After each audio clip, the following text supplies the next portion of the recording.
ঈদ মানেই খুশি, ঈদ মানেই বাঁধ ভাঙা আনন্দ। তাই ঈদের ছুটিতে বন্দরনগরী অনেকটা ফাঁকা হলেও বিনোদন কেন্দ্রগুলোতে উপচে পড়া ভিড়। আবহাওয়া অনুকূলে থাকায় ঈদের ছুটিতে দর্শনার্থীরা পরিবার পরিজন নিয়ে ঘুরতে বেড়াচ্ছেন চট্টগ্রামের বিভিন্ন বিনোদন কেন্দ্রগুলোতে।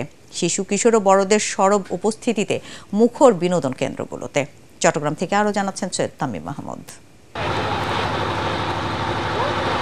প্রকৃতি আর জীববৈচিত্র্যের এক অনন্য মিশেল ফয়েজ লেক পর্যটন কেন্দ্র। তাই তো ঈদের আনন্দকে উপভোগ করতে পরিবার পরিজন নিয়ে সবাই ছুটছেন সেখানে। ঈদের ছুটিতে পতেঙ্গা সমুদ্র সৈকত ও চট্টগ্রাম চিড়িয়াখানাতেও ভিড় করছেন দর্শনার্থীরা। বন্দরনগরীর সি ওয়ার্ল্ডেও যেন চলছে অন্যরকম এক ঈদ উৎসব। সুরে তালে নেচে গিয়ে অনেকে মেতে ওঠে জলকেলিতে। সব মশার বিরুদ্ধে সুরক্ষা দিতে এলো বসুন্ধরা এক্সট্রিম অ্যারোসল। মশার বিরুদ্ধে এক্সট্রিম সুরক্ষা। সকালে আসছি, অনেক রাইড চলছে, অনেক মজা লাগছে।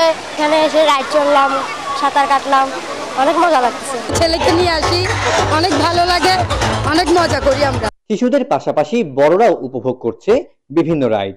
ঈদ উপলক্ষে আজকে আরো বেশি আনন্দ হচ্ছে, মানুষজনও বেশি, সেই তুলনায় আমরা খুবই এনজয় করছি। যদি প্রবাসী ছিলাম, প্রথমবার এখানে আসছি, অনেক ভালো লাগছে। সবাই ছুটিতে আমরা সারাদিন অনেক এনজয় করছি। আইন শৃঙ্খলা বাহিনীও মোতায়েন আছে, মোটামুটি সবকিছু নিরাপত্তাও ভালো। ঈদকে ঘিরে ভিড় সামলাতে বিনোদন কেন্দ্রগুলোতে রয়েছে পর্যাপ্ত নিরাপত্তা ব্যবস্থাও। আমরা চেষ্টা করি যেন নিরাপত্তাটা বজায় রেখে মানুষ বিনোদন উপভোগ করতে পারে।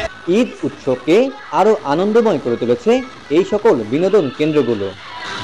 নানান ব্যস্ততাকে পাশ কাটিয়ে পরিবার পরিজন নিয়ে পতেঙ্গা চিড়িয়াখানা কিংবা ফয়েজ লেকের মতো স্পটে ভিড় করেছেন দর্শনার্থীরা। আর এভাবেই মেতে উঠেছেন জলখেলিতে। কেউ কেউ প্রেমবন্দি করছেন আনন্দঘন এই মুহূর্তকে। এবারের ঈদ আনন্দ আর উৎসাহের মধ্যে দিয়ে কাটবে এমনটাই প্রত্যাশা সকলের। চট্টগ্রামের ফয়েজ লেক থেকে সৈয়দ তামিম মাহমুদ, এটিএন বাংলা।